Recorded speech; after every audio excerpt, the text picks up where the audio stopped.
Hello, I'm the Overwhelmed Gamer and I'm going to be showing you a little bit of gameplay from the early access of Sunless Sea. First off, this is more of a choose-your-own-adventure novel with a few minor video game elements tossed in. If you're not much of a reader, this game isn't for you. So you start out by selecting who you were in the past. These 5 options are tied to the 5 attributes your character has: hearts, veils, pages, mirrors, and iron. These 5 attributes determine how well you will perform in combat, as well as the outcome of the choose-your-own-adventure type options. This gameplay video is going to be pretty short, so I'm just going to pick a random one. Next, you choose an ambition, which is basically the conditions in which you will win the game. I'm going to go ahead and pick fulfillment, but it's not really going to affect anything in this video. The last few options are how you want to be addressed and your name and avatar. You start out in the port of Fallen London.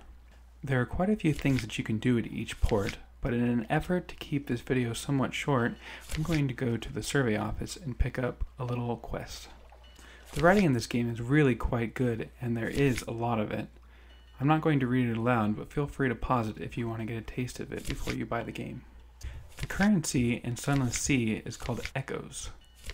With it, you can buy various items to upgrade your ship, as well as fuel and food, which are both very important to stock up on before you head out on an adventure. Your journal keeps track of your current objectives as well as your previous accomplishments. This is the objective for the quest that I picked up at the survey office. So I'm going to go ahead and head out now and look for the port for my quest objective.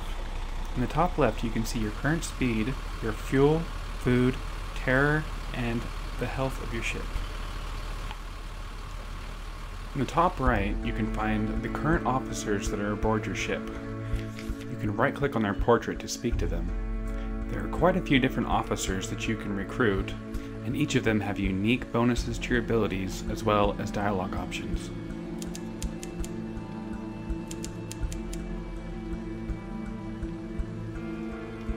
The only guidance you get to find your quest objectives is a general direction. In this case, it's telling me that I need to go northeast.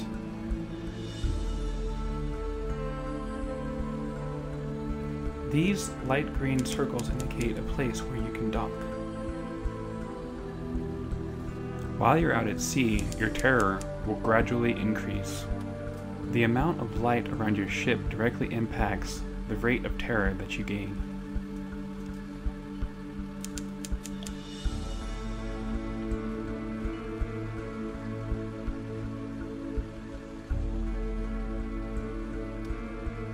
You will encounter a wide variety of enemies while you explore the sea, everything from giant crabs to pirates.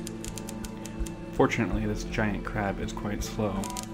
At this point in the game, it would have no problem destroying my ship. If you happen to forget the name of the port that you're supposed to go to, you can check your journal at any time.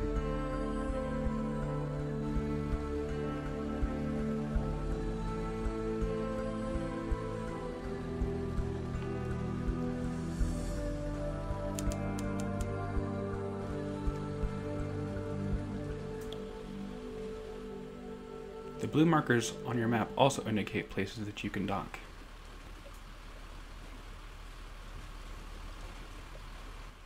I can barely see a blue marker north of here, so I'm going to go check it out.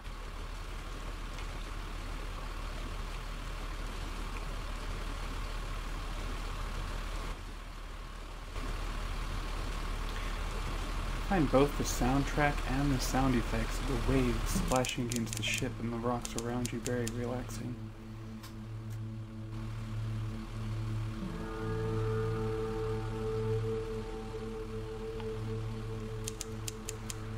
Looks like we lucked out. This is where we need to go.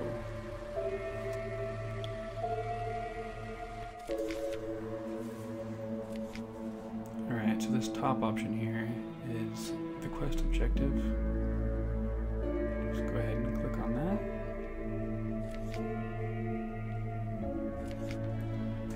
And while we're here, let's go ahead and explore the island and see what we find. Ah, well, this is rather unfortunate. A bunch of rat corsairs that are politely asking for pearls. We don't have pearls, so we're going to have to select the bottom option, which is an iron attribute challenge. After we refused to trade, they attacked and we had to retreat, and we lost 4 crew members. Oh, here's a random event. A rock fragment falls onto the ship and one of the sailors yells that it's an ill omen. We can choose to do nothing or make a sacrifice to the god Storm by throwing some supplies overboard. I think that we have enough supplies to make it back to Fallen London, so I went ahead and made the sacrifice. In a game where you lose all of your progress if you die, I find that it's better to be safe than sorry. You may notice that the ship is going a little bit slower than it was earlier, and that's because we lost a few of our crew members. At this speed, it's going to be very difficult to outrun any enemies that we may encounter. So we're probably going to see some of the combat system on the way back to Fallen London. Oh, it looks like a pirate ship has spotted us.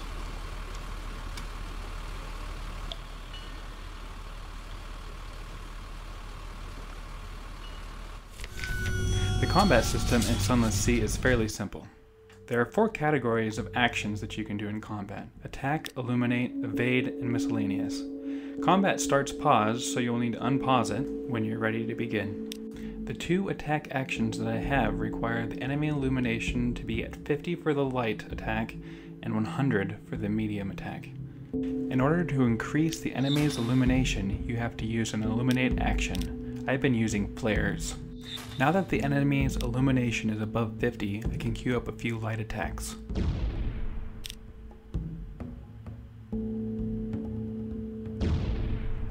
And that's all there is to it. After combat ends, you're presented with a few options.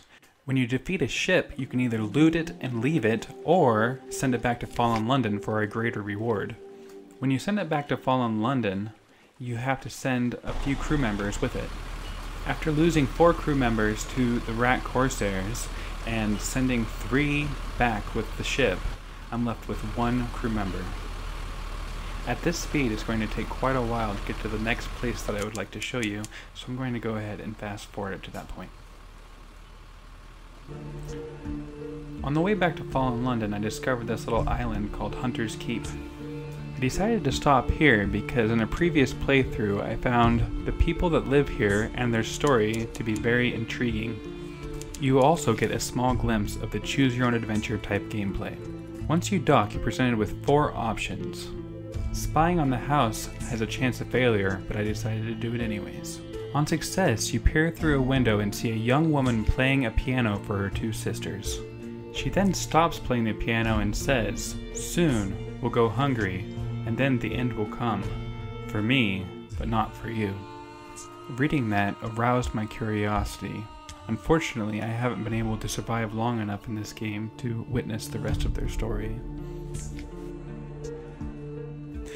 I'm still at 1 crew member, so I'm going to go ahead and fast forward again while I travel back to Fallen London.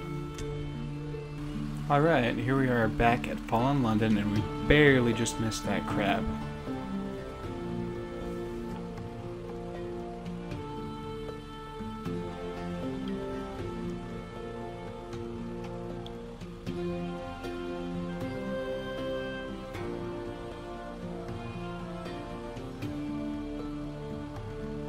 Sometimes when you return to Fallen London, the Harbor Master has a few messages for you. The message that I always love to see is that someone wants to sign on, which means that you can hire a new officer or a new crew member. Now I'm going to go see what kind of loot that I got from sending that ship home that I defeated earlier. The 3 people that I sent back with the ship have joined my crew again, and I've received 100 echoes, which is actually quite good this early in the game. This shady character will eventually approach you and offer you a gift. I have a feeling that if you accept it, he will later come back to you and ask you to repay the favor. Alright, so now I can turn in the mission that we accepted earlier.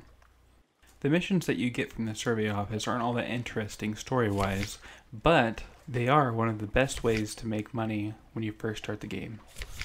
And unless I'm doing something horribly wrong, Making money in Sunless Sea is pretty difficult.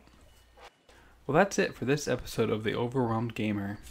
If you have any questions, please feel free to leave them in the YouTube comments below.